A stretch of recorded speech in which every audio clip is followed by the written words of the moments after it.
con este breve resumen de la memoria que da muestra de la buena salud de una escuela que, como decía antes, nos llena de satisfacción a todos. Le paso la palabra a Ricardo Hernández Soriano, que es el subdirector de Actividades Culturales, que hará la presentación del conferenciante que impartirá la lección inaugural.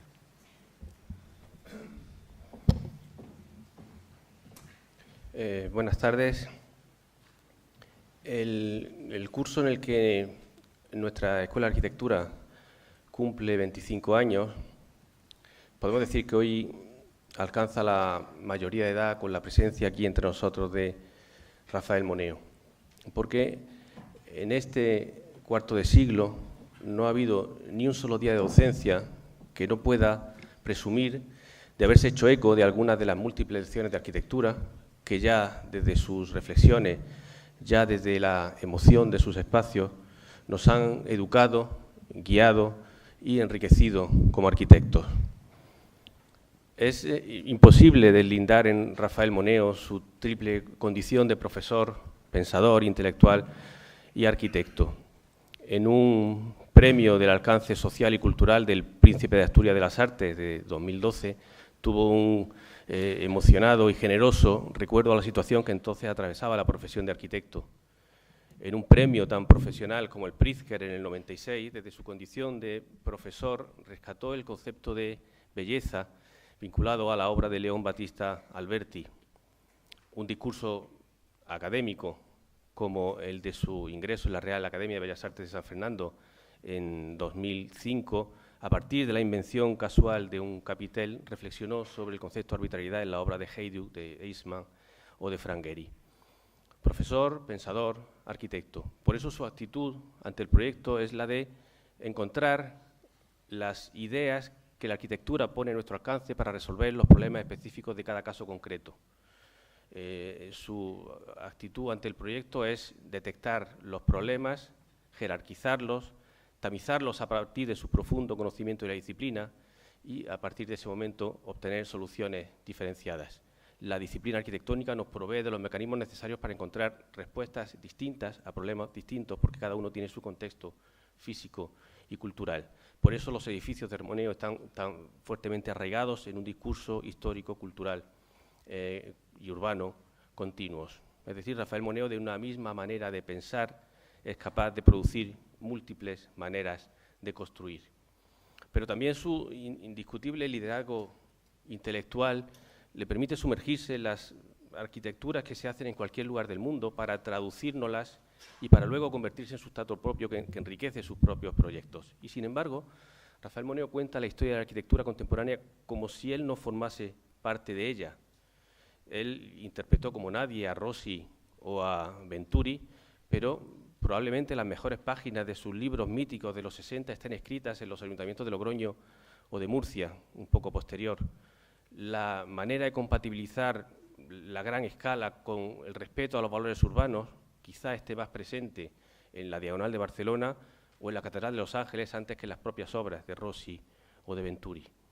Exalta el concepto de ornamento en la obra de Herzog y de Meuron, pero lo hace desde la honda textura de los detalles presente en toda su trayectoria y a la relación entre materia y forma de sus proyectos más recientes en Huesca o en Deusto.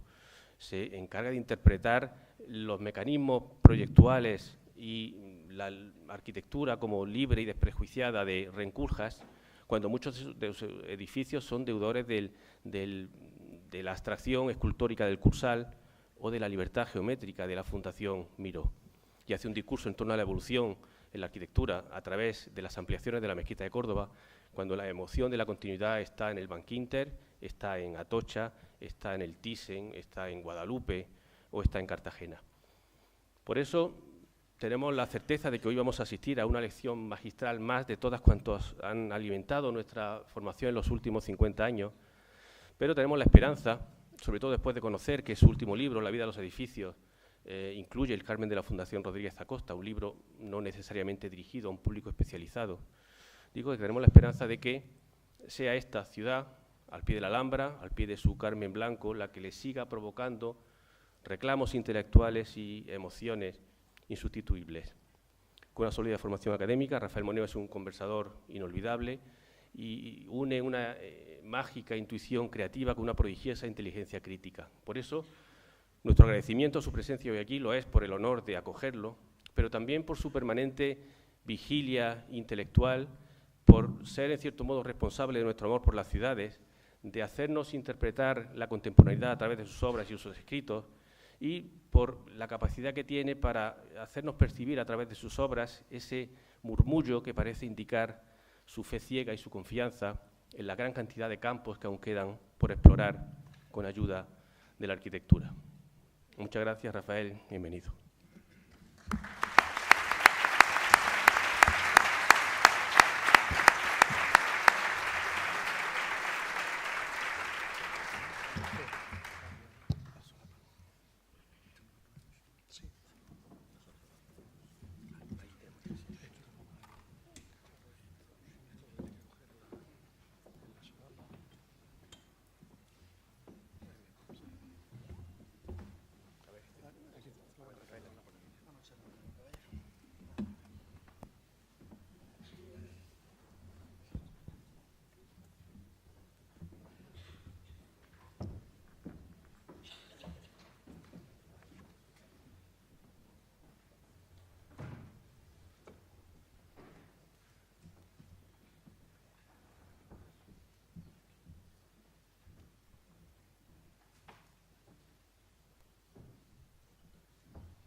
Buenos días, o ya mediodía.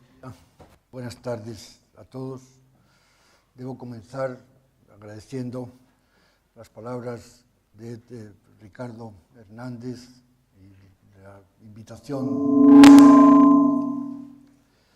del director de la escuela, María Manzano, para estar hoy en un acto tan significativo y tan importante académica como es la apertura de un nuevo curso.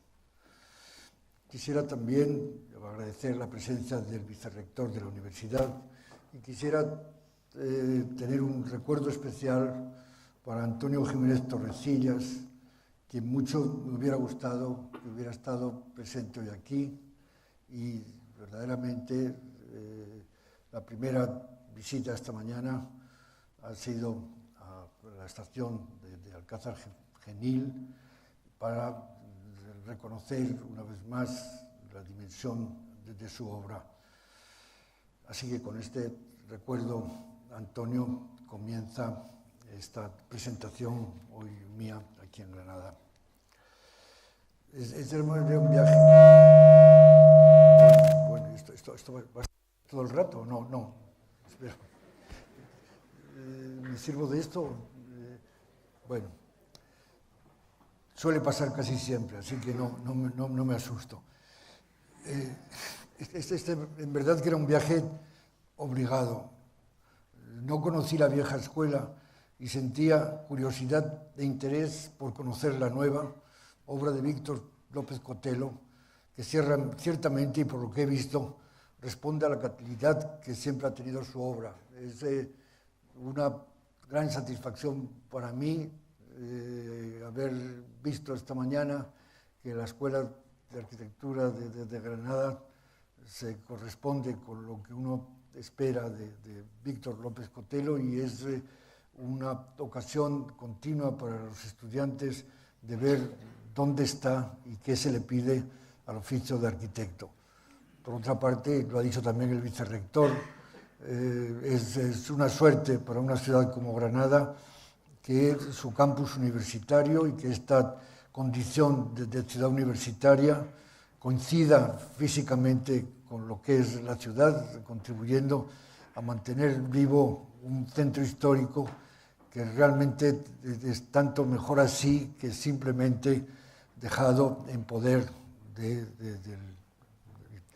iba a poner un calificativo a lo que pienso del turismo, pero dejémoslo simplemente del turismo o de los turistas. La verdad es que me alegra mucho estar en Granada y volver a Granada. Para quien ama la arquitectura, una ciudad como esta está tan llena de arquitectura, coronada por la Alhambra, pero verdaderamente desperdigada luego en tantos monumentos como quienes la conquistaron o la ocuparon otra vez en 1492, dieron a la ciudad tantos edificios de interés. Pero también es esta la alegría que a un arquitecto le proporciona estar en Granada. En mi caso, está ensombrecido y siento una cierta pena, dado que el proyecto para la estación del AVE en Granada quedó interrumpido. Sigo pensando que una ciudad como Granada merece una estación en el centro de la ciudad. Es lo que espera el viajero que allá viene. El proyecto que ha quedado abandonado conllevaba una intervención urbanística en el viario que, a mi entender, hubiese tenido muy favorables consecuencias en un área crucial de la ciudad. Así que una cierta pena también siento cuando vuelvo a Granada y veo que la estación sigue todavía, a lo que sé, sin haberse resuelto. Después, ya cumplidos con estos agradecimientos y con esta expresión del primer sentimiento al encontrarme aquí, debo decir algo acerca del contenido de lo que voy a tratar de decir hoy.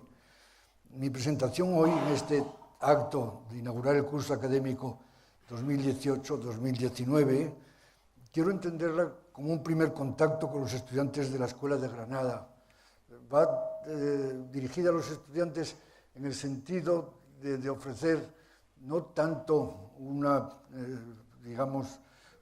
disertación o verdaderamente ofrecer lo que han sido mis últimas reflexiones de tono académico. Quisiera que hoy lo entendiesen más como alguien que siente que a lo mejor no todo el mundo conoce lo que ha hecho y tiene que presentarse y decir, bueno, casi como alguien que se siente nuevo en esta plaza y quiere que quienes no le conozcan sepan algo de él. Y en este aspecto, mi presentación hoy va dirigida o entiende que quizás todos a lo mejor han oído algo o han visto algo de lo que haya podido hacer a lo largo de mi carrera profesional, pero no han tenido ocasión de oírme o de verme hablar directamente sobre mi obra. Así que quiero entenderla como este primer contacto con los estudiantes de la Escuela de Granada y quiero ofrecerles esta muestra de lo que ha sido mi trabajo a lo largo de una dilatada carrera profesional. Y no es fácil hacer una selección de aquellas obras, o no ha sido para mí fácil hacer una selección de aquellas obras que más caracterizan lo que ha sido mi vida como arquitecto. Habiendo dedicado toda mi vida a la arquitectura, continuamente me pregunto qué hay tras de ella. Mi vida, en ese sentido, confundida con los edificios, con lo que he construido, con lo que de ellos pueda haber mío directamente. ¿Qué hay tras los edificios? ¿Qué perseguimos al construir? ¿Qué se nos pide en cuanto a arquitectos? ¿Qué queda en ellos de cómo somos? Quisiera que las obras que presentaré hoy algo dijeran de quién soy o de qué problemas, de cómo he entendido la profesión de arquitecto, de cómo he creído dar respuesta a lo que la sociedad, entendido sociedad en un sentido amplísimo, que implica cultura, educación, la propia personalidad de uno, para explicar qué hay tras nuestro trabajo. Porque es verdad que los edificios, una vez que los hemos terminado, comienzan una nueva vida, una vida propia que nada tiene que ver ya con los arquitectos que los proyectaron. Pero tras los edificios hay una inevitable serie de cuestiones que explican su génesis, cómo han llegado a tener la apariencia que tienen y por qué son como son. Por eso, hoy, más que explicar los edificios puestos en relación con con una determinada historiografía que se propusiese es explicar la evolución de los lenguajes, quisiera examinar algunas de mis obras mostrando efectivamente qué era aquello que más me preocupaba en un momento, qué hay, qué hay, ese es el título de la presentación de hoy, tras los edificios. Historias que nos hablan de los clientes, de las instituciones, de las gentes, de las circunstancias que hicieron posible que un edificio se construyese. Testimonios directos del arquitecto, de su relación con un edificio concreto, de lo que son sus inquietudes intelectuales, de las metas teóricas que persigue. Me interesa mostrar y reconocer qué es lo que, en cuanto arquitecto, traté de decir al construir los edificios que voy a presentar ahora. He escogido 6 proyectos bien conocidos, o conocidos a lo mejor para algunos de ustedes, algunos seguro porque son quizás de lo más característico de mi obra, pero que reflejan bien lo que eran mis intereses profesionales cuando se construyeron, mi actitud estética y mi compromiso ideológico a un tiempo. Confío en que la presentación que de los mismos haga dé lugar a reflexiones acerca de lo que ha sido la evolución teórica de la arquitectura durante los años en que he desarrollado mi carrera. Y esos edificios, adelantándoselo ya y también con el epígrafe de lo que me gustaría decir detrás de cada uno de ellos, son el Museo Nacional de Arte Romano. En cierto modo hay un orden cronológico y quisiera explicar qué significa construir sobre lo construido en el más amplio sentido de la palabra, incluyendo el tiempo y la historia, el Cursal en San Sebastián, donde la singular condición de un lugar y su geografía obligan a hacer uso de esa intuición basada en el conocimiento que en un cierto momento se pide o se ha pedido ante cualquier intervención arquitectónica, sobre cómo la arquitectura va más allá de la condición objetual que para ella hemos reclamado, y hay que entender el edificio tanto más como parte de la ciudad, en el Museo de Arquitectura y Arte de Estocolmo, de cómo el respeto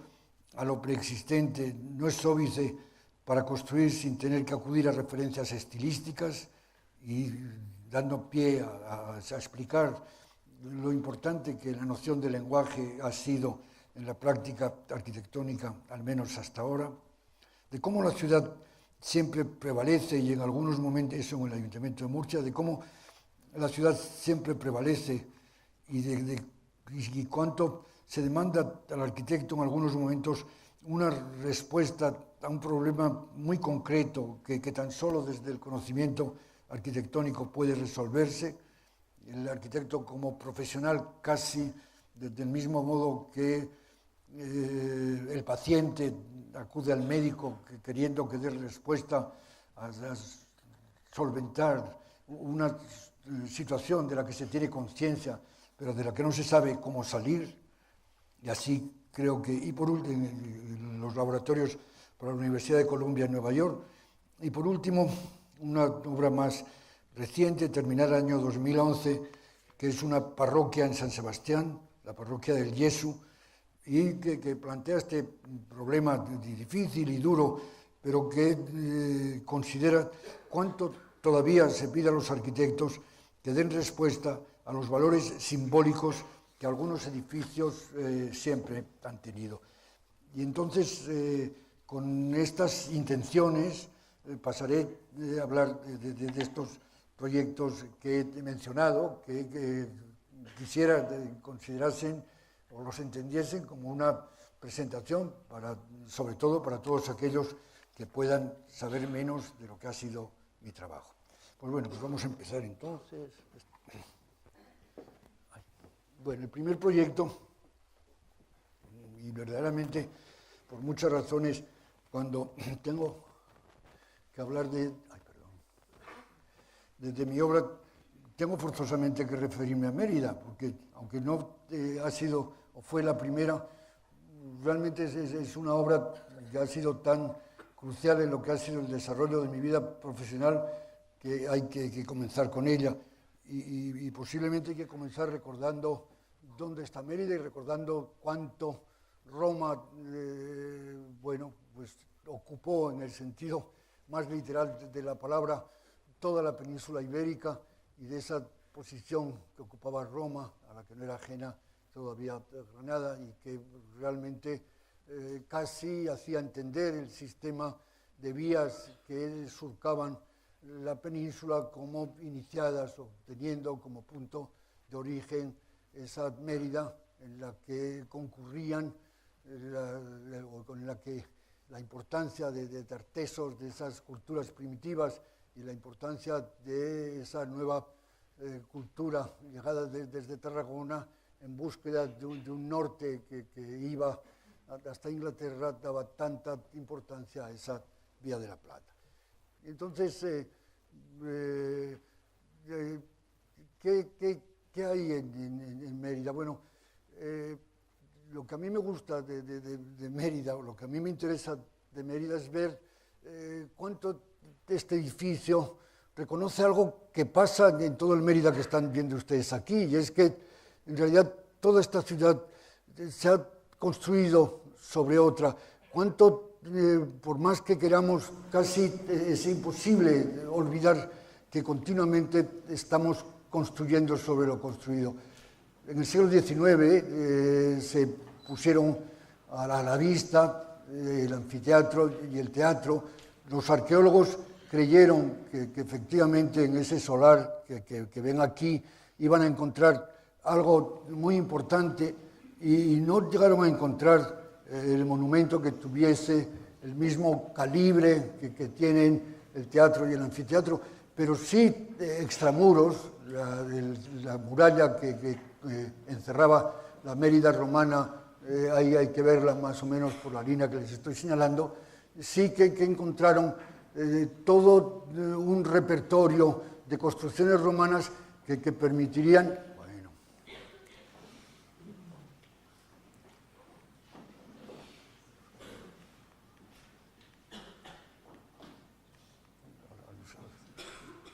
esperen, no sé qué me está pasando.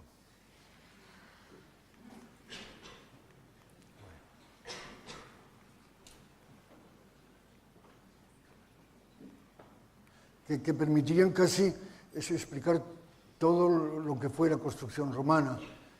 Hay acueductos, hay vías que iban hasta la puerta de la muralla, hay decenas de construcciones extramuros organizadas alrededor de los peristilos tradicionales romanos, sobre los que luego en el Renacimiento volvió a construirse otra cosa. Hay tumbas en necrópolis casi asociadas directamente con la vivienda. Hay los restos de algo que los arqueólogos pensaban fuese una iglesia paleocristiana. Esto es lo que había. La excavación dio lugar a erosionar todo el muro de contención de la calle, y la primera cosa que se nos pidió es contener estas tierras que ponían en peligro la estabilidad de la calzada. Entonces, aquí iba a haber un museo romano. Claro, si hubiéramos, yo creo que es ahí donde radica el interés del Museo de Mérida, si hubiéramos realmente pensado que de lo que se trataba era de mantener estas ruinas en términos estrictamente visuales, en términos estrictamente contemplativos, pues seguramente hubiéramos o bien saltado con estructuras importantes que permitiesen ver todo esto como un campo de agramonte, o bien en aquellos tiempos el proyecto de Mérida arranca del año 78, o bien pensado en un edificio que en esa continuidad que predicaba la tendencia italiana, pues hubiera hecho uso de todo este sistema de alineaciones para construir un edificio que mantuviese vivo esa cosa que se llama memoria histórica en arquitectura. Pero en su lugar, a mí me pareció que a lo mejor tenía sentido, o tenía más sentido, el hacer que el nuevo edificio hiciese como uno más de todos estos, que en aquel momento en el tiempo que estábamos considerando, construyese un monumento, construyese un edificio que hacía suyos, y que hacía suyos todos aquellos restos, y que lo hacía suyo hasta el extremo de identificarse con lo que había sido el sistema de construcción romano. Hay entonces un íntimo contacto, una coincidencia entre lo que era el modo de construir de los romanos que recibíamos con lo que iba a ser un nuevo edificio destinado a museo. Pero lo que se hacía, como estoy diciendo, era entender que esa construcción sobre lo construido no se reducía a simple contemplación académica o estética, sino simplemente a ese reconocimiento de que la ciudad podía o iba a poder, bueno, perdonen, iba a poder ser consciente de ese pasado romano que se les hurtaba, ese pasado romano que había quedado no ya difuminado, sino perdido por esa Mérida rural y campesina que había, digamos, prescindido de todas aquellas auténticas raíces romanas, que es hacer visible a la ciudad ese origen romano. No exigía estrictamente la coincidencia. Desde esa coincidencia se daba más en el uso de unas técnicas que, si se quiere, no diferían hasta el extremo de violentar la escala. Creo que el acierto de Mérida, si alguno, está también en que la escala de lo que era la construcción romana se mantiene sin hacer ver que se trata de dos realidades distintas, sino que esa ciudad, ese edificio, contiene a un tiempo la Mérida del siglo II, III, IV, que está presente en las ruinas, con eso que somos capaces de construir hoy, y lo pone a la vista, digamos, superponiendo, incluso, como ven, sin coincidir con ello, porque en realidad el museo, en realidad,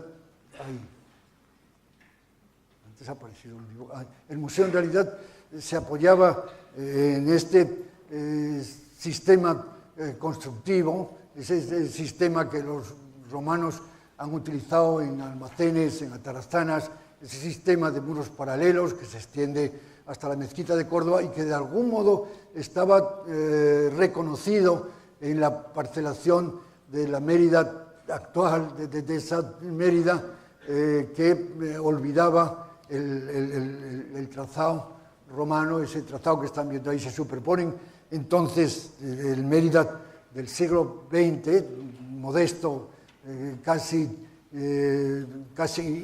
inconspicuo, que casi no se deja ver, con ese de la Mérida romana que está abajo.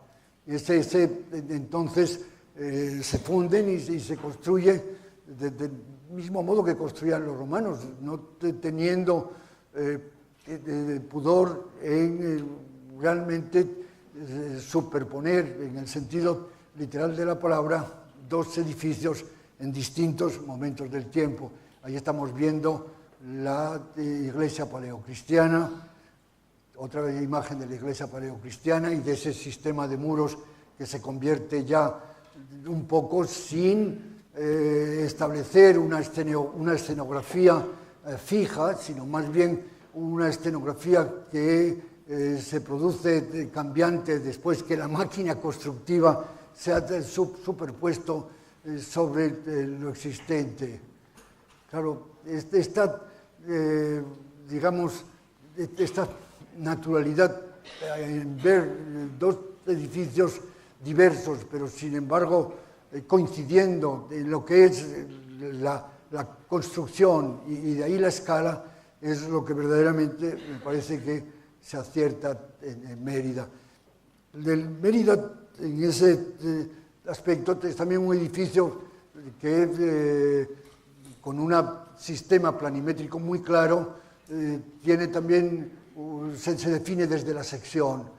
En esa sección, y lo vamos a ver ahora, un sistema de muros paralelos está horadado por ese gran arco que mediante un mecanismo de vaciado introduce la visión panorámica y perspectiva de un espacio romano. El espacio romano más casi en el vacío que en el lleno, y la cripta abajo. La cripta, y de ahí que este lema de construir sobre lo construido me parece que sea pertinente para Mérida.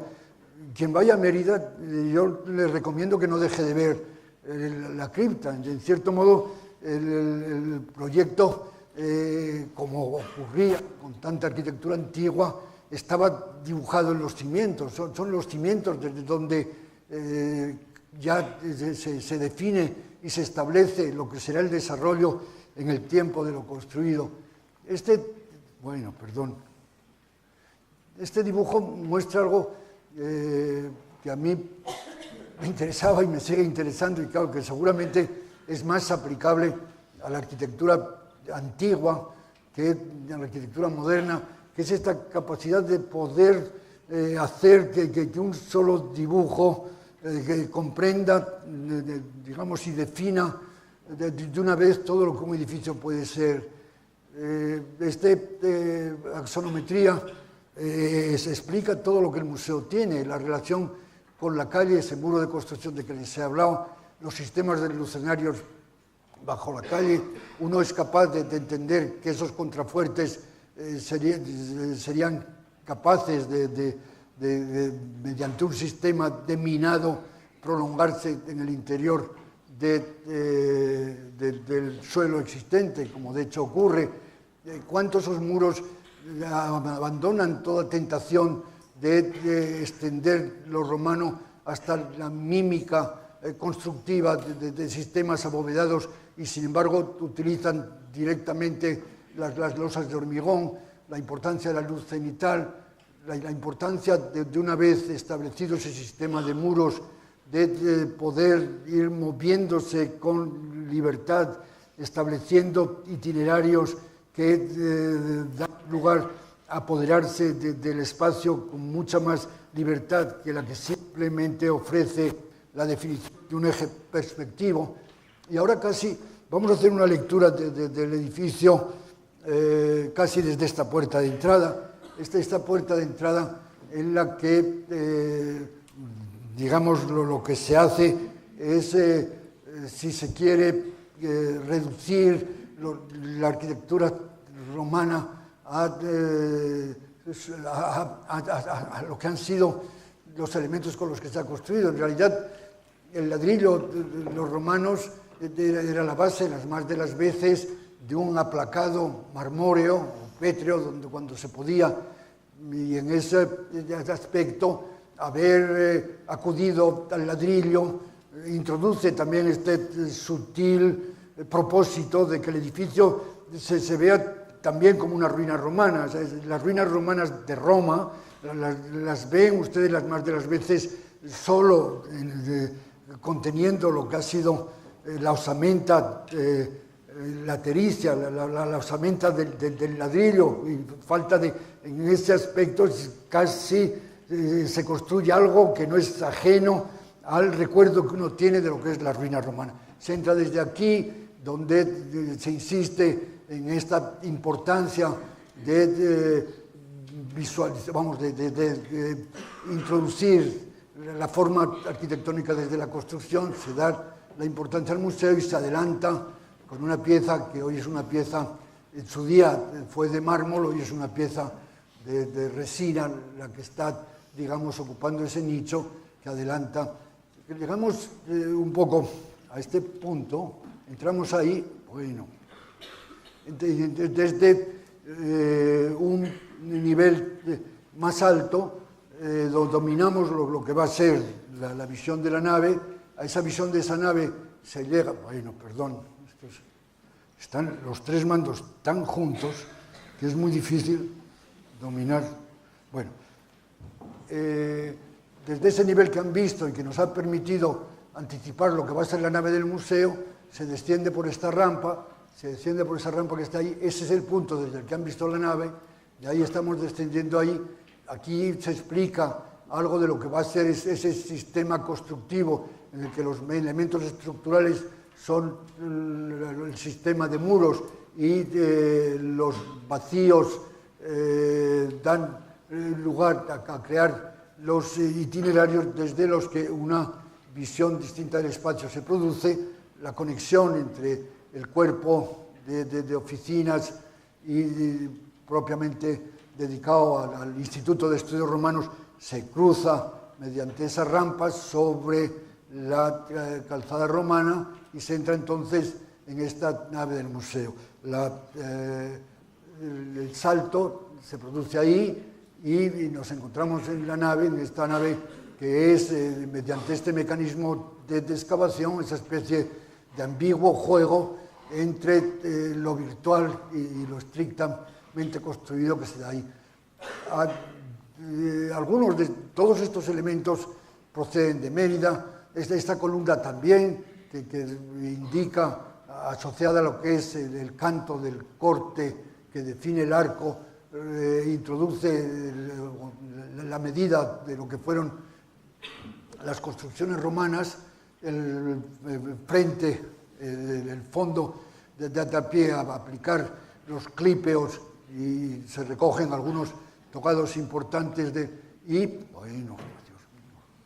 esos niveles más altos van definiendo estos corredores tan importantes.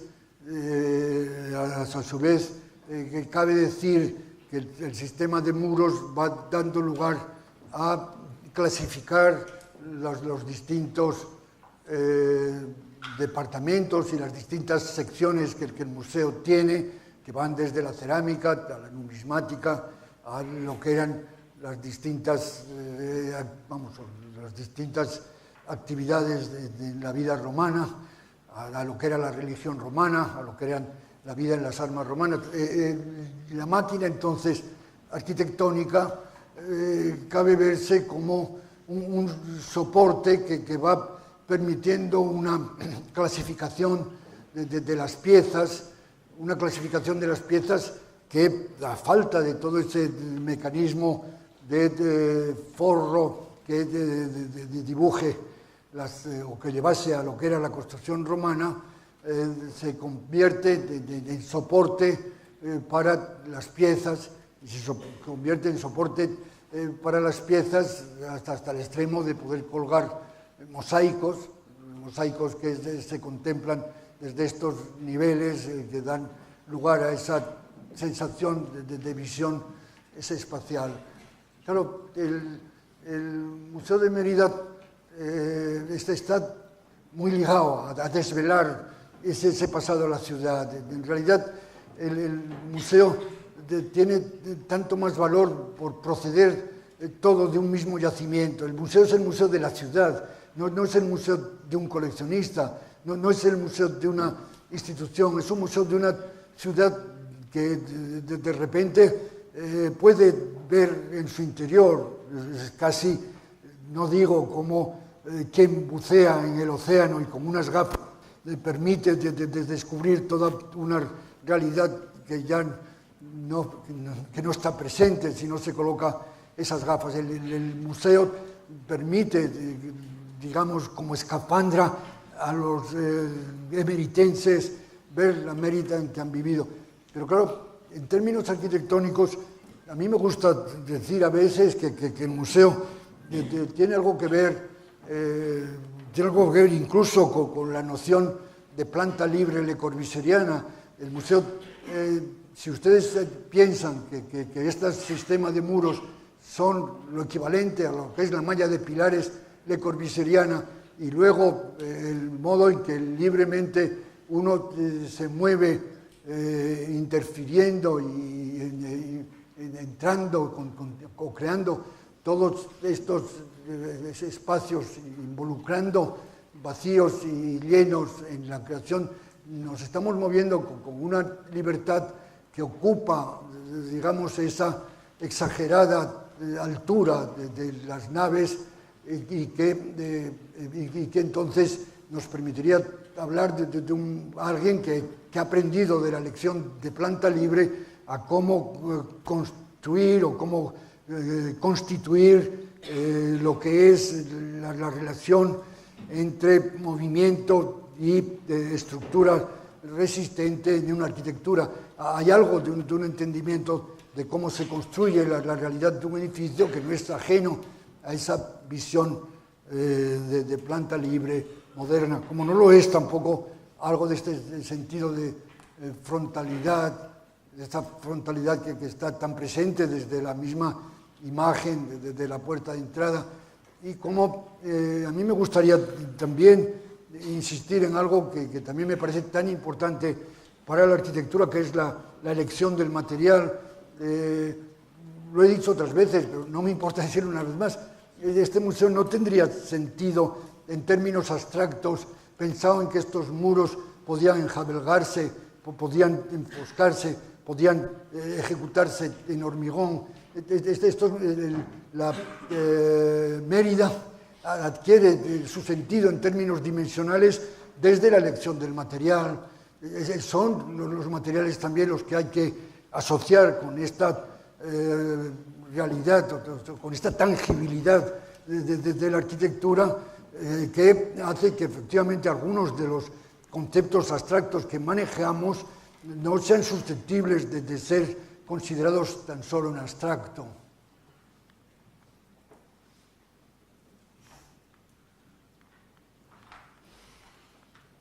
Bueno, venimos a San Sebastián. San Sebastián es otra cuestión. O sea, si aquí en Mérida hemos podido, no sé, entrar en cuestiones que preocupaban a los arquitectos a fines de los años 70, hay que ponerlo en esos términos en los que estaba en todo su esplendor las ideas rosianas expandidas a través de los arquitectos de la tendencia, y esa respuesta a la noción de tiempo, de tiempo y pasado, y de esa voluntad de involucrar el edificio con toda la historia de la ciudad, habla de un problema de contenido para la obra de arquitectura que va algo más allá, digamos, de la simple discusión estrictamente académica. Pero si todo eso estaba en Mérida, aquí en San Sebastián es cuestión. A mí me gusta presentar San Sebastián siempre como una ciudad en la que uno puede casi dar una lección de geografía. En San Sebastián están los ríos, están las playas, estaba el antiguo istmo que caracterizaba a la ciudad. Todo eso está ahí, y ahí está lo que era, pues bueno, Dios mío, lo que era el arranque para el concurso. Esto fue un concurso, aquí se había empezado a comenzar un edificio, quedó interrumpido no por la crisis económica del año 2007, sino por los problemas del País Vasco en los años 70, y habiendo comenzado una empresa privada a construir sobre este solar un edificio convencional de viviendas, las cajas de los ascensores se van viendo por ahí, pasó, incapaz de seguirlo adelante por los problemas en que vivía entonces el País Vasco, convocó este concurso para intervenir en este solar. Y entonces la maqueta presentada al concurso fue esta. Y en esta maqueta lo que se dice, en cierto modo, contrariamente, lo que se dice, contrariamente a lo que de algún modo estábamos preocupados o acabábamos de estar preocupados los arquitectos de entonces, que era este problema de cómo extender o cómo ser capaces de asumir la construcción en áreas en las que la fábrica urbana es tan determinante. Lo que se decía aquí era que verdaderamente en ese solar en el que las condiciones geográficas pesaban tanto, no se podía intervenir en él repitiendo simplemente o añadiendo más de lo mismo. No era fábrica urbana lo que había que hacer. Curiosamente, si alguno de ustedes va por San Sebastián, un poquito más adelante, un bloque más, está un edificio que yo había construido el año 67-68, que es el edificio de Urumea, en el que estoy hablando de eso. Lo que había en ese edificio de Urumea era efectivamente resolver la continuidad de la fábrica urbana en un momento tan consolidado y tan claro como esto. En este de aquí, la visión más amplia de toda la ciudad lleva a proponer esas construcciones, no me debo llamar ni tan siquiera edificios, que aluden a una cierta condición geológica, una cierta...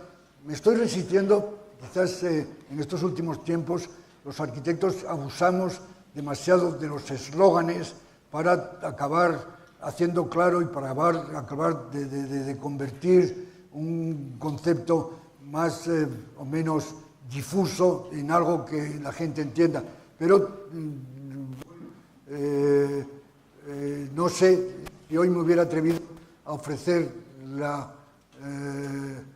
no sé, o a calificar o añadir la metáfora con la que yo quería ver eso como si fuesen dos rocas varadas. Puede que ahora que soy mayor no me hubiera atrevido a abusar de un término metafórico que pudiera, pero en realidad yo creo que se llegó a entender y que si este proyecto salió adelante porque realmente ofrecía algo que los otros concursantes no daban al quedar más prendidos en esta visión urbana que estábamos hablando. Esas dos grandes construcciones que en cierto modo aluden desde la modernidad de un nuevo material que aparece en la ciudad decimonónica, en la ciudad más de Belle Époque, que es San Sebastián, aparece el vidrio, pero aparece el vidrio de una manera muy abstracta, casi abstracta hasta poder conectar con Oteiza, y aparece abstracta, sin embargo, dinamizando desde la posición de las dos piezas, dinamizando esos cubos que están, parece como si estuvieran activados, uno imantado y atraído por el Urgul, el otro por el Ulía, y en cierto modo ofreciéndose hacia el mar con la misma fuerza que la victoria de Samotracia, digamos, ofrece del pecho encrespado a las olas encrespadas. Pero bueno, todo eso que está así, claro, el problema de los concursos a veces es, claro, una idea seductora obliga luego a ser capaces de construirla, y ser capaces de construirla sin perder ese contenido atractivo que la primera idea simplificadora tiene. Y en San Sebastián eso ocurre porque yo entendía o manejaba o era capaz de establecer la concatenación entre los distintos espacios que reclamaba el programa, la sala grande, la sala pequeña, y esa sala grande y la sala pequeña aderezada con otras salas de exposiciones, con otro de esto de congresos, con un espacio de oficinas, y todo eso, digamos que enlazado, aceptando un mecanismo de articulación de elementos que entiende el significado que tenía o que tiene la noción de fragmento, un fragmento que en este caso no, digamos, se produce con entera libertad, sino un fragmento que en este caso se produce teniendo que aceptar la condición perimétrica tan poderosa que definía el solar. Pero en cuanto a lo que eran las figuras tan elementales que se ofrecían, y siendo estos dos espacios, estas dos salas, digamos, las que los protagonizaban, la verdad es que el modo en el que mediante un ligero desplazamiento se consigue que la almendra de la sala dé lugar a los espacios intersticiales que permiten el movimiento, el mismo mecanismo está utilizado entre los dos, digamos que resuelve algo que a mí me ha interesado siempre mucho, y es que una sala pública tenga múltiples accesos y pueda incluso ser recorrida alrededor. Es algo que, por ejemplo, no ocurre con esta sala, en que realmente esta sala tienes que entrar desde arriba, mientras que, pero claro, hacer eso no podía ser si no se manipulaba la sección, y manipular la sección aquí implicaba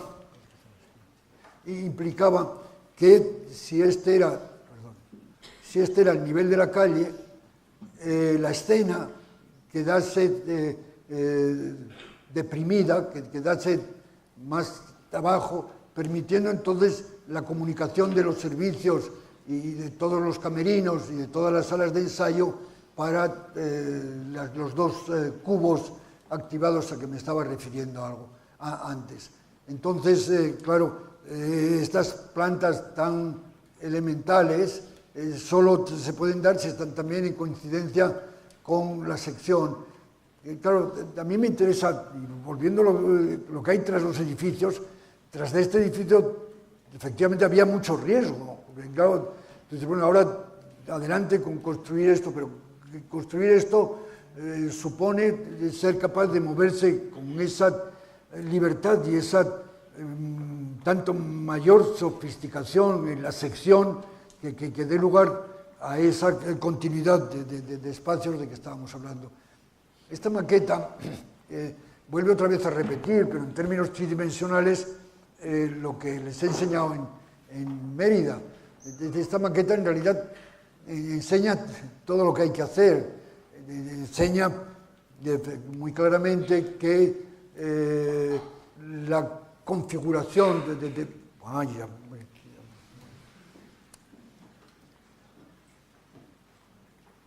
que la configuración de los espacios se produce, la configuración de los espacios se produce con este desplazamiento.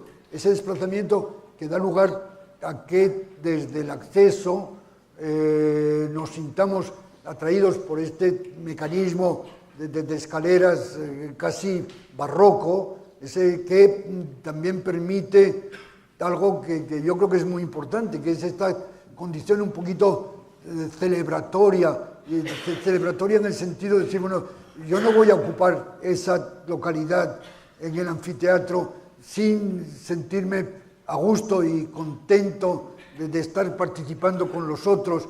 Hay un momento en que la escenografía no es un término peyorativo, sino que es un término que también ayuda, en este caso, a verse, compartir con otros ese uso del espacio común del anfiteatro, del auditorio.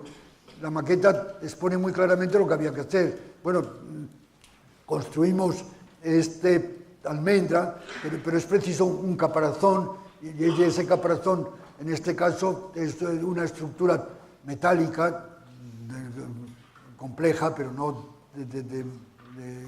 inabordable, de modo alguno inabordable, pero que luego tendríamos, y ahí se ve perfectamente en construcción, pero a la que luego tendríamos que dar también respuesta en términos de material, que en este caso es el vidrio, de ese vidrio que también me ha llevado en algunos momentos a explicar esta condición húmeda, esta condición que llevaría a entender un proyecto como este, casi como cubierto con las escamas de un pez, en ese aspecto la vibración de las piezas vítreas, si bien no fui capaz de convertir el vidrio en un material con el mismo valor de la roca, sí que es cierto que el rizado del vidrio y en esa doble piel permite, por un lado, la creación de estos ambientes no ajenos, como digo, al fondo del mar, como les estaba diciendo antes, pero sí, sin embargo, capaz de establecer esa diferencia interior y exterior. Aquí el vidrio es un vidrio plano que, digamos, se contrapone a la calidez de la madera, en tanto que el exterior es un vidrio rugoso.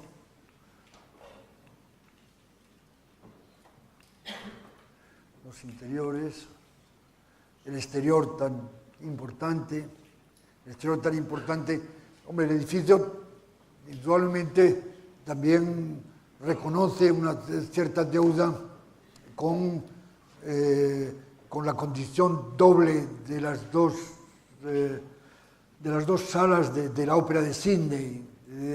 Y claro, todo quien trabaja en arquitectura sabe del valor que tiene el poder trabajar con la ayuda que proporciona la dualidad, pero en este caso esa dualidad está resuelta, como estaba diciéndoles, por esa continuidad en el interior, algo que no se da en la ópera de Sydney, donde las dos salas al final son incapaces de dibujar exactamente la continuidad con que las dibujó Utzon en ese dibujo memorable, uno de los dibujos más bonitos de toda la historia de la arquitectura del siglo XX. Desde la calle, claro, este es un edificio que también el uso tan intenso, es un edificio que realmente casi los 365 días del año hay algún tipo de evento, le dan un valor día y noche, y es un edificio que en cierto modo lo que hay tras el edificio y tras de esa metáfora más o menos sugerente y acertada, hay esa dificultad que el arquitecto se echa encima para hacer que lo abstracto no prevalezca y poder dar solución constructiva a imágenes o a propuestas que pudieran haber quedado reducidas a la simple imagen abstracta. Y aquí algo que verdaderamente no, si se quiere, alguna pluma queda perdida al pasar del dibujo a la realidad, pero todavía me parece que el propósito manifiesto en el concurso se mantiene. El proyecto de Estocolmo, algo tiene que ver con este proyecto también, pero a mí me gustaría verlo hoy de otro modo, y verlo hoy desde casi como una premonición de algo que en los últimos tiempos cada vez lo siento de un modo más, no sé, más imperativo.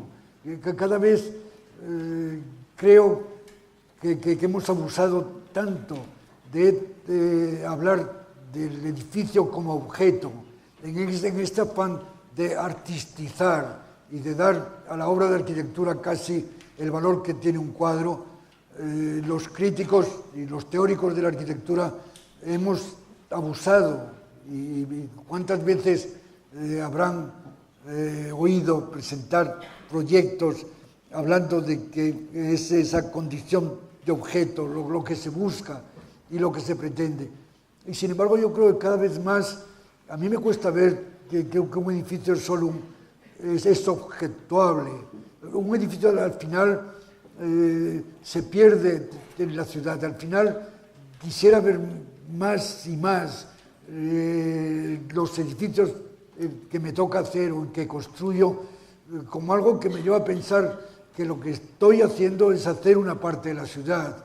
O sea, la experiencia del Museo del Prado, por ejemplo, ha sido realmente concluyente y no hay mayor prueba de cuánto un edificio no se agota en sí mismo y no puede ser visto como un objeto. Aquí en Estocolmo algo de eso pasa. Esto fue también un concurso, y fue un concurso curioso y bonito, porque era un concurso en que se proponía ampliar un pequeño museo que había ahí donde estoy señalando, en esta isla de Skeppsholmen. Esta isla de Skeppsholmen había sido la isla, era la base de la Armada sueca. Lo abandonó a principios del siglo XX y lo convirtió en algo casi como solo recinto de actividades culturales, conectada con este puente. Naturalmente, la mayor parte de las propuestas del concurso se lanzaron a hacer uso de la costa, a hacer muy conspicuo y muy visible el edificio, también indudablemente inducidos por la fuerza que en la memoria de un arquitecto puede haber establecido la ópera de Sydney. A mí me pareció, sin embargo, que casi había que hacer otra cosa, y desde el principio, desde el principio mi proyecto fue todo esto. El proyecto raramente puede ser asociado con un edificio. El edificio o la construcción es el resultado de acoplar, de asociar y ensamblar de todos estos pabellones, salas que hablan de la diversidad de las colecciones, pero que sobre todo replican esta condición pabellonaria con la que se ha ocupado la isla. En esa, la única nota discordante es este edificio, que se llama Tighuset. Tighuset es donde se fabricaban las cuerdas para los navíos. Las cuerdas para los navíos necesitaban hilar y trenzar el esparto o el algodón, de modo que necesitaban, para torcer la fabricación de los cables marinos, toda esa longitud. Nuestro edificio en ese aspecto, digamos que reduce el impacto que el Tighuset tiene, añadiendo todas estas cosas. Y también hay algo que, en cuanto a uso, resuelve desde la sección, y es ahí los dibujos de concurso. Realmente es un edificio Tighuset, lo ven ahí. Todo esto son salas de exposiciones, sala de exposiciones temporales, el gimnasio existente y ese ala que se añadió, que es el Departamento de Arquitectura, el Instituto de Arquitectura, que va, digamos, componiendo toda una serie de espacios abiertos y estableciendo una relación directa con los espacios abiertos de la isla. Claro, el edificio permite ir mediante medios rodados hasta este nivel, y en tanto que las obras de arte y, digamos, el equipamiento se produce desde el nivel más bajo de las aguas, de modo que ahí hay establecido esa especie de plano artificial sobre el que se desarrolla sobre el que se desarrolla el museo. Estamos ahí, entonces desde el nivel más bajo se accede a almacenes y depósitos, desde el más alto directamente.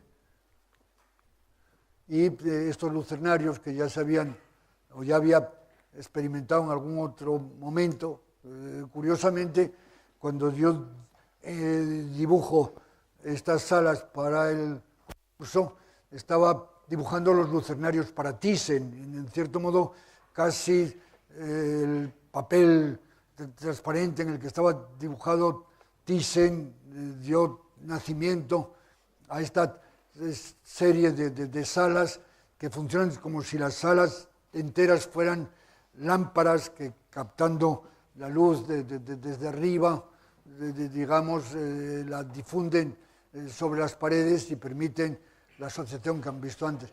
Naturalmente esto no es un invento, es algo que viene de la tradición de la construcción romana, del uso que los romanos hicieron de la luz cenital y luego manejado con tanta conciencia por un arquitecto como Johnson, ¿no? Y más tarde usado por tantos arquitectos, por el mismo Venturi en la ampliación de la National Gallery.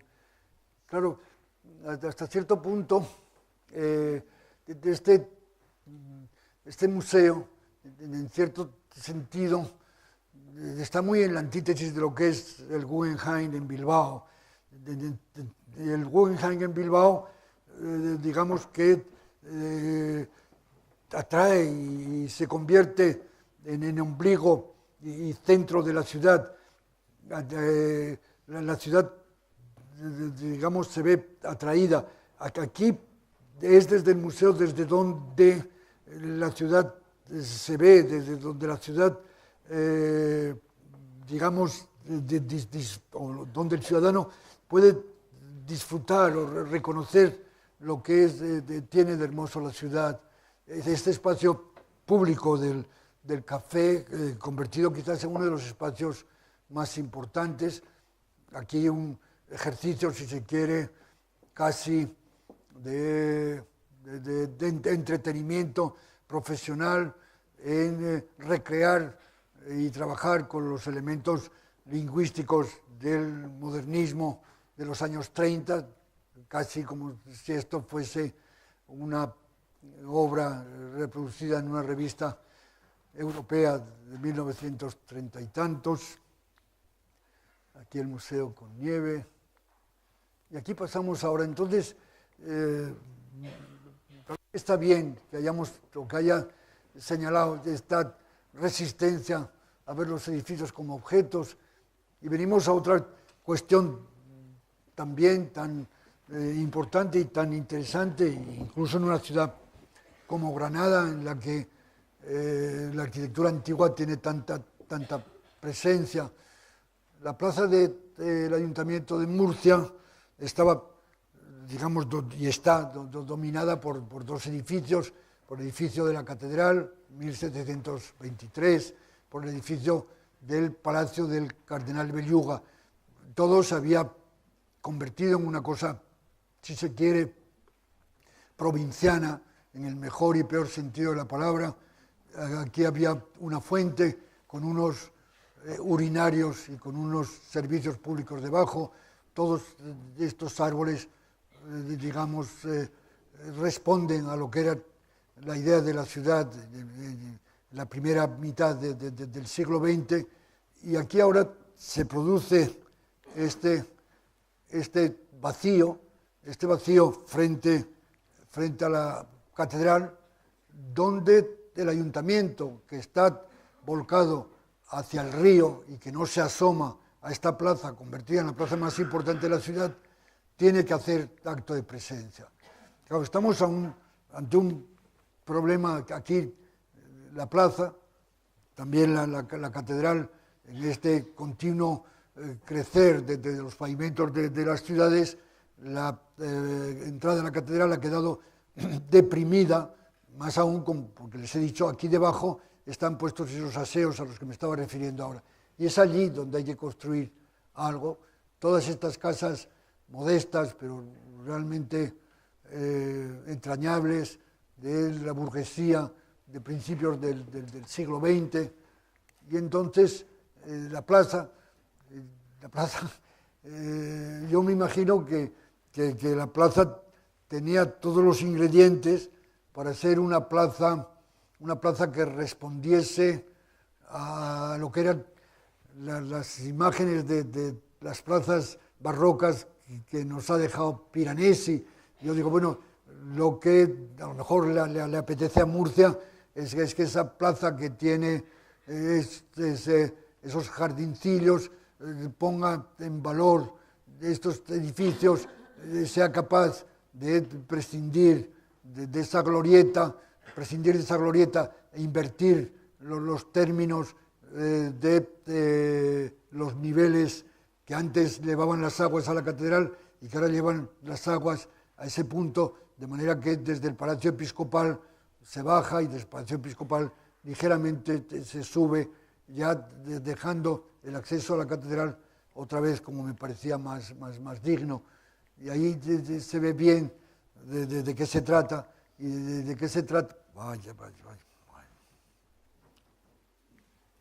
De qué se trata la catedral, el nuevo edificio, el Palacio de Belluga y todas estas casas. Pero tan importante el pavimento, tan importantes los pavimentos en los espacios urbanos, la conexión directa y robustecida y acentuada entre la plaza del Cardenal Belluga, hoy Palacio Episcopal, y la catedral, no es óbice para que aparezca un edificio que tiene que producirse como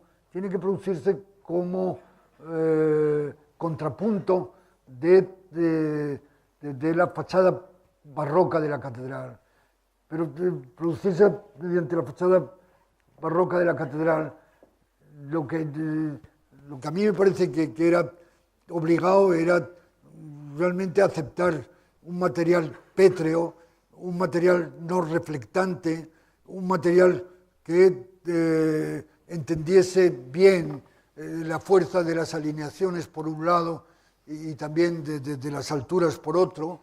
Ese es un edificio muy dictado desde consideraciones estrictamente purovisuales para, por ejemplo, reducir el impacto de esa esquina y al mismo tiempo, sí, el retablo de la catedral es un retablo barroco, un retablo en el que son los estratos que configura el sistema de orden que termina en esa monumental peineta. En este caso, el sistema de estratos se reduce a un sistema más numérico, musical, abstracto, si se quiere, que, digamos, no insiste en los valores figurativos o en los valores de despliegue iconográfico que la catedral tiene. Entonces, el problema es, aquí, como digo, nos llevaría a esta cuestión de las preexistencias ambientales, este problema de cómo actuar en el contexto. Indudablemente, aquí nos encontramos con un proyecto en el que realmente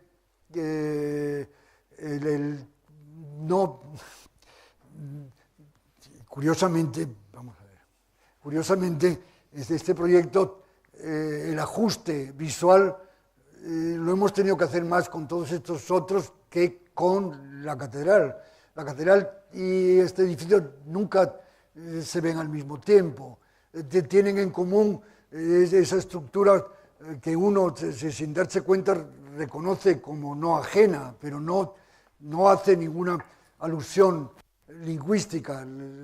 Aquí hay más esas consideraciones visuales que intentan reducir la importancia de este, pero aceptar que efectivamente se puede digamos, construir en un espacio tan... Vaya,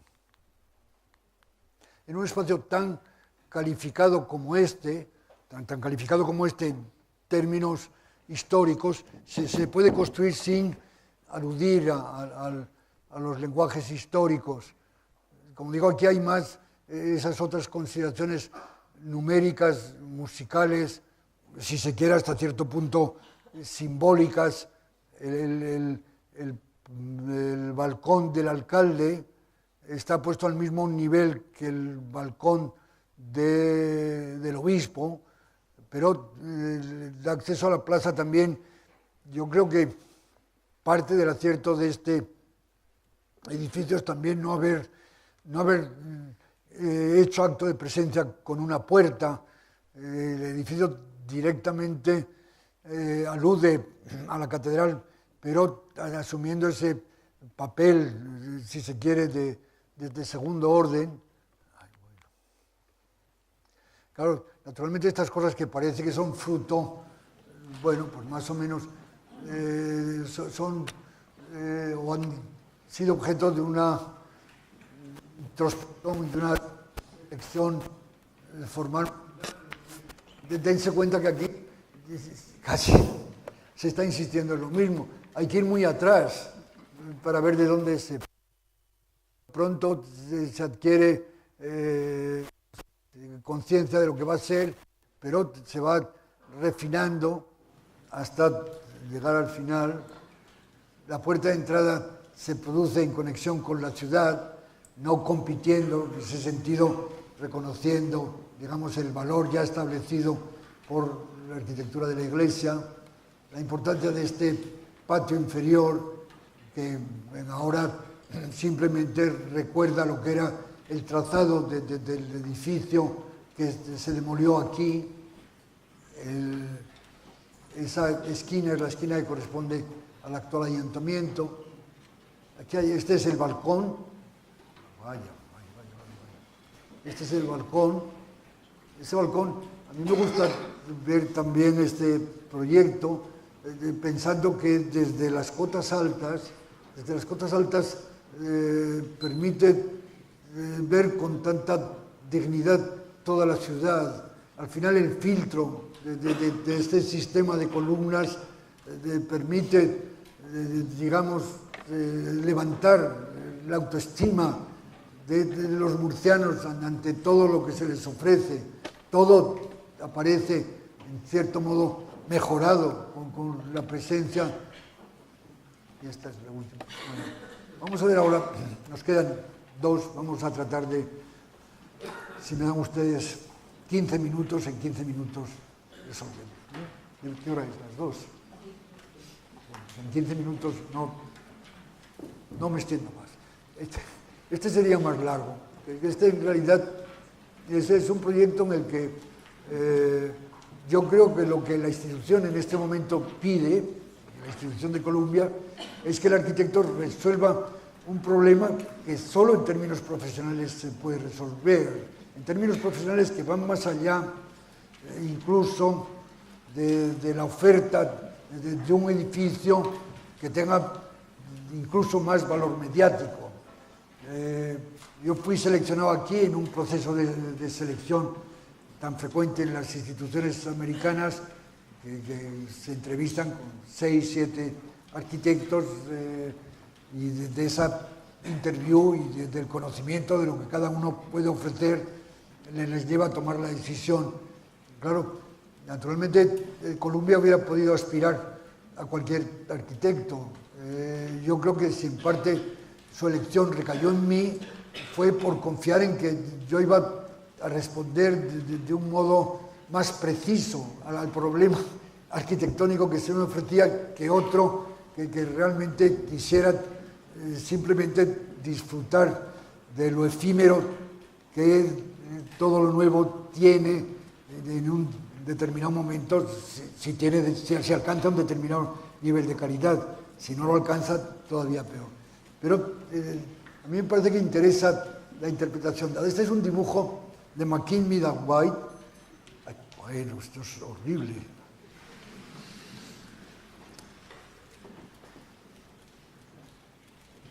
McKinley and White, 1890. se les encarga hacer un campus en el interior de Manhattan y el esquema de campus tradicional de universidad americana que ha establecido la Universidad de Virginia, creando un ágora, lo resuelven, digamos, proponiendo, respetando estrictamente el trazado de la ciudad y construyendo toda una serie de edificios para los distintos departamentos y facultades, y vaciando un espacio interior que va a estar presidido por una biblioteca y un aula magna. El campus como una especie de ciudadela en el interior de la ciudad, una ciudadela en la que los intervalos entre edificios o el cruce que se produce en sus calles mantiene al campus embebido en la trama de la ciudad, pero sin embargo con una sensación de independencia y autonomía. El campus lo ven ahí. El campus está ahora entre la 112 y la 120, 8 calles longitudinalmente, entre las dos avenidas, Broadway, que es esta, y esa otra que es Amsterdam Avenue. Entonces, el campus tiene dos puertas principales, coincidiendo, me parece que es con la 114, que está ahí, que se cruza el recinto, puede cerrarse, pero ahora el hecho de construir un nuevo campus aquí en Manhattanville da más fuerza al solar sobre el que se planteaba nuestro proyecto, que es en esa esquina. Era el último solar del campus de Columbia. Y ese último solar del campus de Columbia está aquí, lo ven aquí. Y entonces lo que yo propuse, y se aceptó así, sin mucha discusión, es que lo que construyésemos debía aceptar los parámetros dimensionales establecidos por McKinney and White. Y eso llevaba a ser estrictos en el sistema de alineaciones y de volumetrías. Todavía no he traído aquí alguno, pero realmente la universidad había explorado muchos proyectos, algunos de los últimos de Stirling, lo pueden ver en su obra completa, en el que se trataba de resolver esto como si fuera un edificio singular. Yo lo que estoy diciendo aquí es que este edificio no debe ser un edificio singular tanto como un edificio que complete, entienda y se mueva en simpatía con lo definido por McKinney and White. Y adelantándoles ahora lo que se hace, estos edificios tienen 8 o 10 plantas, aquí llegamos hasta 20, respetando los intervalos, pero subiendo en altura y eligiendo un material distinto al que aquel con el que se ha construido Columbia, que es en general ladrillo, y aceptando un material más contemporáneo, más asociado a la aeronáutica, como pueden ser los paneles de aluminio. Y esta es un poquito la imagen del edificio, pero ahora venimos al problema. El problema estaba en que este va a ser nuestro edificio. Y nuestro edificio se tiene que levantar sin incidir y sin afectar y sin dar lugar a pedir ninguna ayuda estructural a estas canchas de baloncesto construidas en los años 60 y que están ya entendidas como un edificio que satisface un determinado sistema de normas, al que si nosotros introducíamos cualquier elemento en estricta continuidad con él, pasaría a que la construcción tuviera que asociarse a un nuevo sistema de normas y hiciera imposible el proyecto. Nuestro proyecto debía, por tanto, saltar de aquí a aquí, saltar y construir, digamos, respetando ese vacío. Esto da al proyecto un especial interés. Aquí en esta maqueta pueden verlo. El proyecto, en este caso, va en este caso, va a aceptar desde el principio que en realidad va a sostenerse o va a usar como elementos resistentes las dos fachadas. O sea, son estas dos fachadas las que van a permitir construir salvando lo que es este vacío del gimnasio. Ahí lo ven en la maqueta. Y aquí lo ven un poquito más claro. El nivel de la calle 120, que es esta, se entra en ese nivel, el acceso, ahí hay un sistema convencional de escaleras, unas rampas mecánicas, se alcanza el nivel del campus y dentro ese prisma tan elemental y tan simple va a ser ocupado por una sección extraordinariamente compleja. Esto es lo que yo llamo ejercicio profesional, esto es lo que yo llamo algo que en un determinado momento es a lo que yo entiendo hoy como práctica desde principios del siglo XXI, esta capacidad de, con lo que cabe llamar conocimiento arquitectónico, de poder hacer convivir dos realidades tan diversas, la que constituye el volumen exterior del edificio, que vive en continuidad con el campus, y la que constituye el interior del edificio, que tiene una real vida propia, distinta. O sea, vean ahora esta sección, la entrada desde ahí, el sistema de escaleras que lleva a un vacío donde se produce un punto de encuentro de la comunidad con la universidad, un punto de encuentro que la universidad lo entiende como un gesto de amistad hacia un barrio que siempre está temeroso de que una institución tan potente los aplaste, y de eso se trata más de una puerta abierta que de otra cosa, esa puerta abierta casi en contacto directo con las aceras de Broadway. Se sube, mediante la escalera mecánica se salva todo el actual gimnasio, se sube todavía más hacia espacios destinados a biblioteca, almacén de libros de las bibliotecas, sala de una clase que está situada en este punto, y las oficinas de estudiantes y profesores en una planta de casi 20 alturas, en la que de dos en dos se van agrupando como espacios para laboratorios, con espacios para despachos de profesores y de estudiantes. En realidad, desde el momento en que realmente aceptamos que la fachada iba a ser una fachada resistente, la iconografía o la presencia del edificio quedó confiada a esta geometría. Esta es una geometría en ese sentido, y si respetamos lo que los ingenieros nos han dicho, continuamente fiel a salvar esa gran luz, sabiendo que desde ahí estamos también colgando el espacio, el plano del café que les he señalado antes, y esta aleatoriedad o esta figura descrita por los sistemas de fuerzas de la retícula se van a convertir en motivo fundamental de la fachada. La construcción metálica salvando esas grandes luces, esa construcción que lleva, en nuestro caso, también de un modo diverso a como a veces se establece la relación entre estructura portante y estructura epitelial, dibujando los paneles. En nuestro caso se resolvió tratando de ser tan precisos como fuimos capaces en la congruencia entre la geometría del panel y la geometría de la estructura.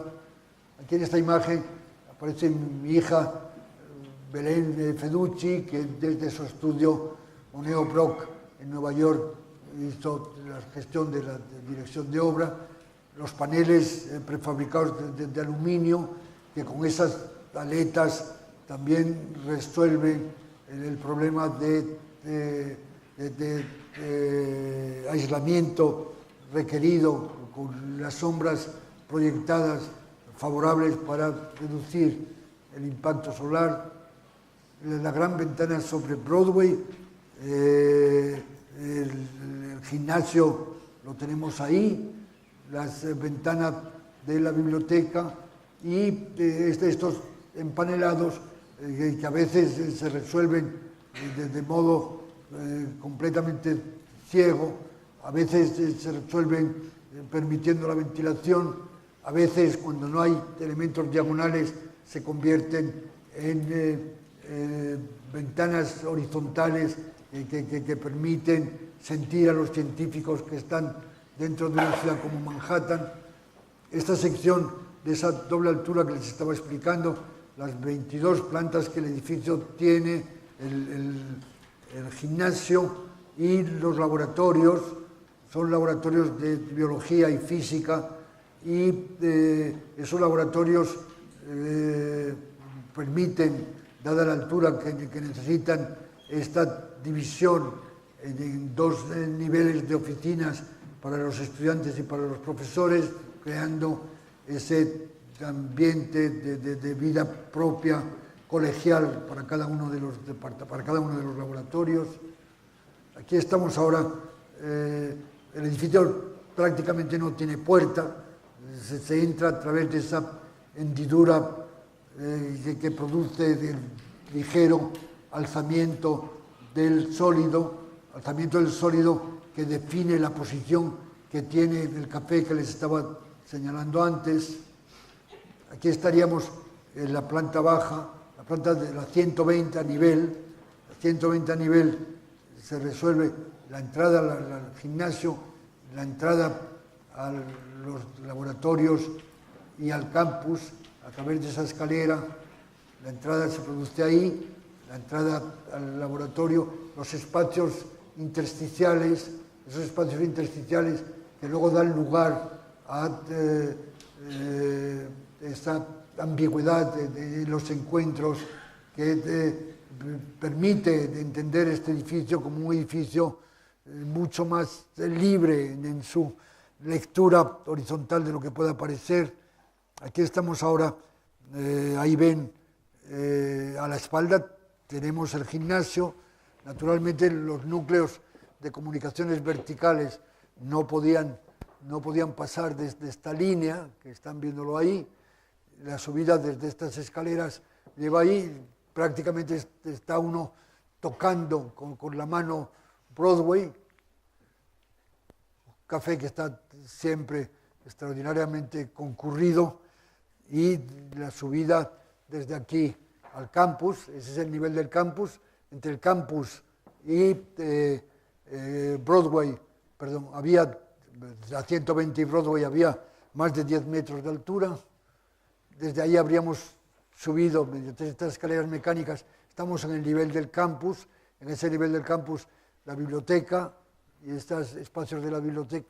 Bueno, esos espacios de la biblioteca, más espacios de la biblioteca, ese aula para 250 alumnos que les he enseñado, el acceso lo están viendo desde ahí, y esta fachada que se convierte en esa fachada diversa y casi pintoresca, casi esta especie de contradicción entre la pureza del prisma en su condición geométrica y la vibración a que da lugar el aceptar la presencia de la estructura.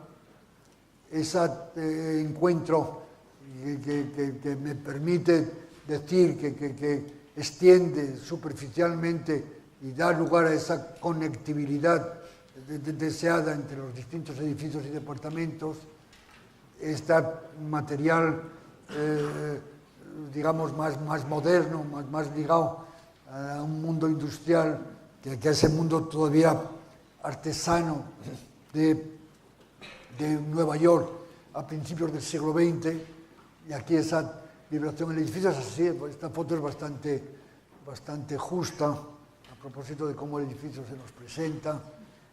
Quien la atención está en todo este sistema de articulaciones en que se pasa, digamos, de la condición pristina de las esquinas que definen geométricamente el volumen con toda esta espesor o espesura que tienen los paneles y que van permitiendo esa diversidad y esa vibración.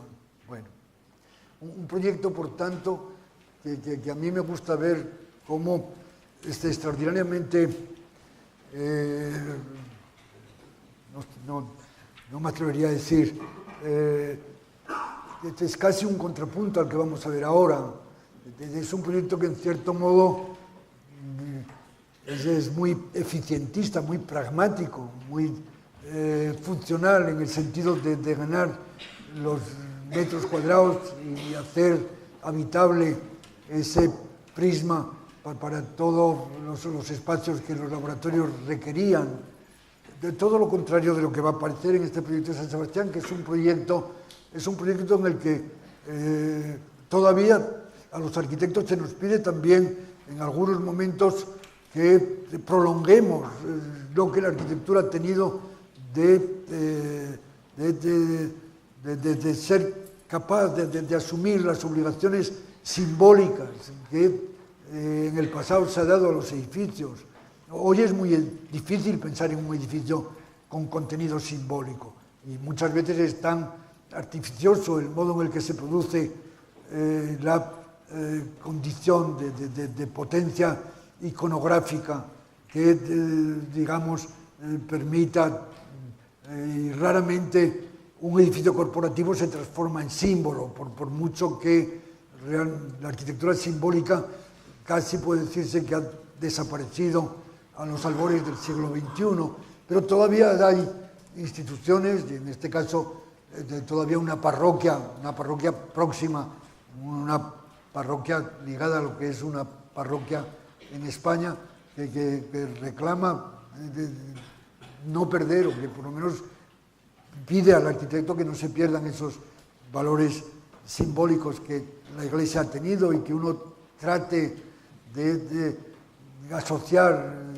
la arquitectura con ese contenido, digamos, o con algo que no esté lejano a la experiencia de espacios que uno considera religiosos. Pero bueno, como dice, alguien que interviúa por ahí, un periodista que dice, es en Mallorca, ahora me acuerdo, dice, para que se sepa claro de qué tipo de edificios simbólicos estamos hablando, yo no considero, bajo ese sentido, no considero un espacio simbólico un espacio tan importante en términos arquitectónicos como es la Catedral de Granada.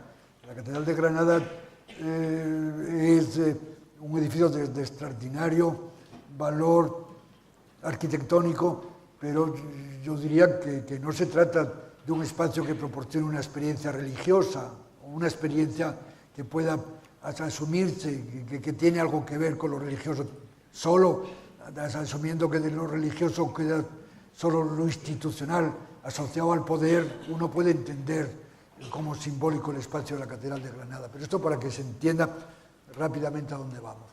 El barrio este es bueno, casi se ve mejor en el siguiente. No del todo. No, me parece que necesito este.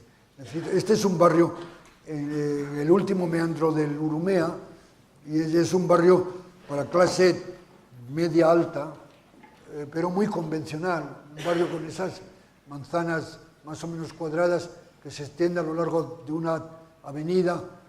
Al principio, en ese cambio de solares que tenía que hacer la iglesia para construir esa nueva parroquia, lo tenían pensado como la parroquia como fondo de este eje.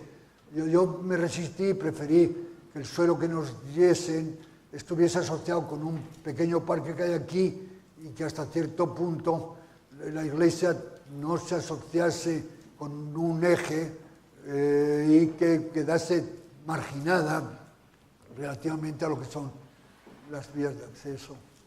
Y esta es la iglesia. Eso es un poquito para que entiendan de qué va ese barrio. Ahora me doy cuenta con ese gesto tan curioso, tan arbitrario, tan innecesario y tan ridículo, me atrevería a decir, como es eso que están viendo ustedes ahí ahora. Pero bueno, de eso va. Bueno. De eso va ese barrio.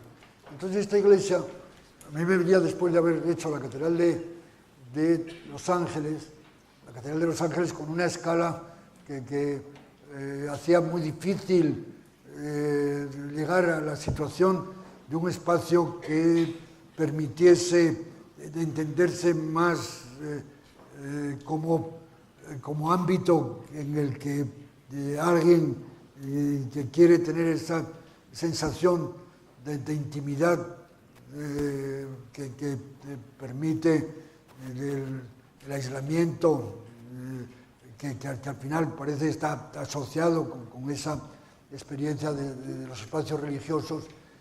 En este caso, la iglesia,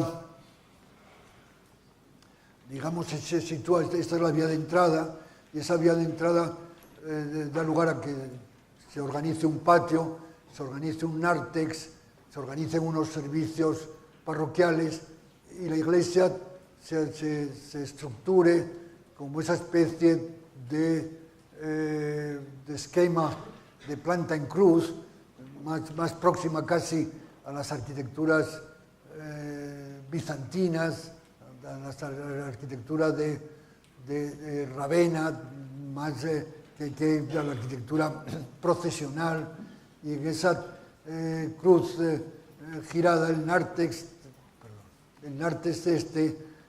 permite o bien acceder directamente en alguna ceremonia importante, sea una boda o un funeral, o una entrada más discreta en la que la percepción de los espacios pasa por un baptisterio o por el acceso discreto a la capilla del Santísimo, a la iglesia entera, en el que el sistema en cruz va a permitir tanto, como les estaba diciendo, un espacio más estructurado y ceremonial, como el situarse con una tremenda sensación de ser uno mismo y uno solo. La iglesia, para entendernos, ahora la ven bien, este es el nártex, ahí está la iglesia girada.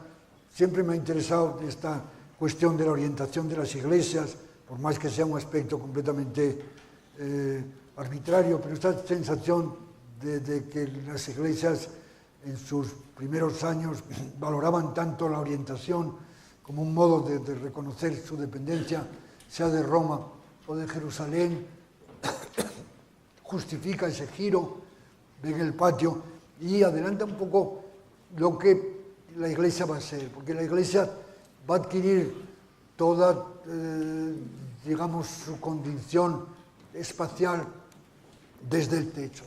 Y va a adquirir desde el techo porque esa cruz distorsionada y sometida a muy distintas tensiones va a iluminarse y va a crear un espacio lumínico gobernado desde la cruz, en la que el baño de las paredes verticalmente, mediante este artificio, la solución del lucernario, va a llevar. Esta es la imagen en construcción.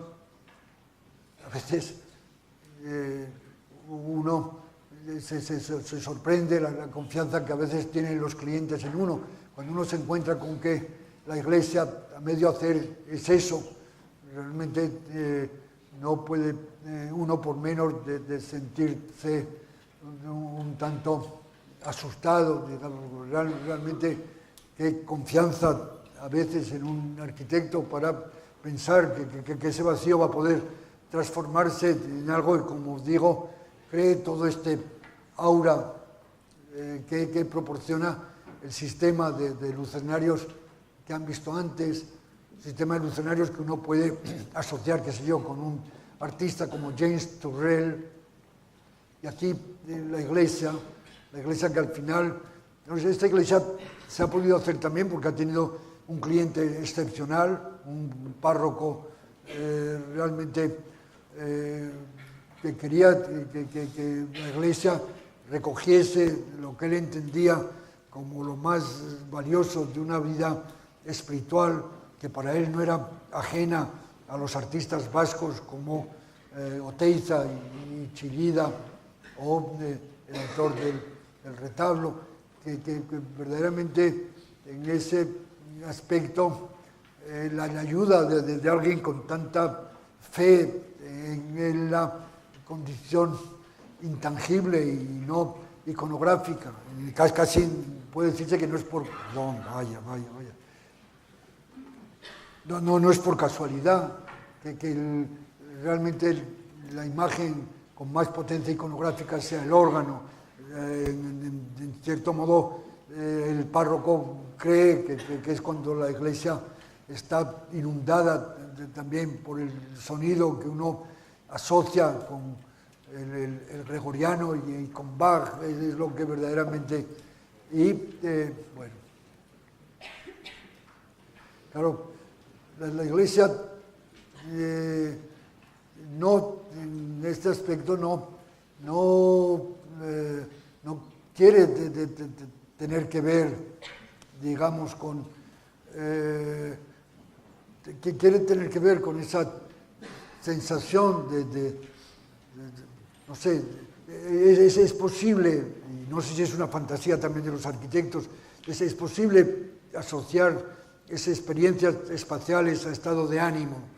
Si es así, a uno le gustaría que esta iglesia fomentase esa sensación de vacío que los místicos nos dicen que han experimentado cuando han estado más cerca de la divinidad. Claro, esta iglesia es deudora. Yo no me atrevo a decir que esta iglesia represente, cuando he dicho cuánto los edificios tienen algo de nosotros mismos, no me atrevería a decir tanto. Yo creo que aquí hay depositado, y ya lo he explicado otras veces al hablar de la Catedral de Los Ángeles, aquí hay depositado mucho de lo que puede haber sido el recuerdo de los espacios que yo asocio con espacios que me han hecho sentirme no lejano a lo que pudieran ser experiencias religiosas. En este caso, qué sé yo, por ejemplo, los espacios de algunos constructores alemanes entre 1925 y 1930, ¿no? Schwarz, por ejemplo, o incluso algo que tampoco ha sido, el propio Siza tampoco ha sido ajeno en una iglesia como Marco de Canaveses. La iglesia sí que me gustaría que pasase lo que les decía, o sea, que verdaderamente yo no veo la iglesia como asamblea. Allí hay quien la ve así, como asamblea o ceremonia procesionaria, cuanto la capacidad de aislarse y de considerarse un individuo que reclama esa sensación de trascendencia que solo se produce seguramente cuando también se olvida la obligación comunitaria, un bautizo, la capilla de la confesión. Pero como ven, en la capilla del Santísimo, como ven, se nos piden también a los arquitectos cosas bien difíciles. El hecho que estos dos proyectos últimos vengan juntos muestran el haz y el envés, la cara y la cruz de una práctica profesional en que lo que hay aquí con más o menos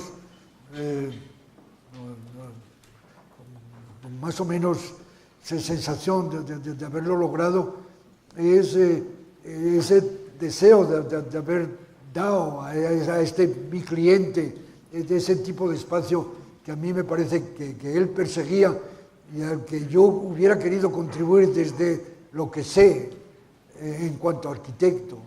Y ahí casi se termina. Claro, la ventana esa grande, bueno, de estar manejada con esta sensación de ofrecerse con los brazos abiertos, pero bueno, todo esto es un poco más retórica.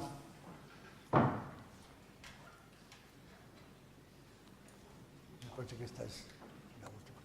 Yo creo que con esto he terminado. Muchísimas gracias a todos.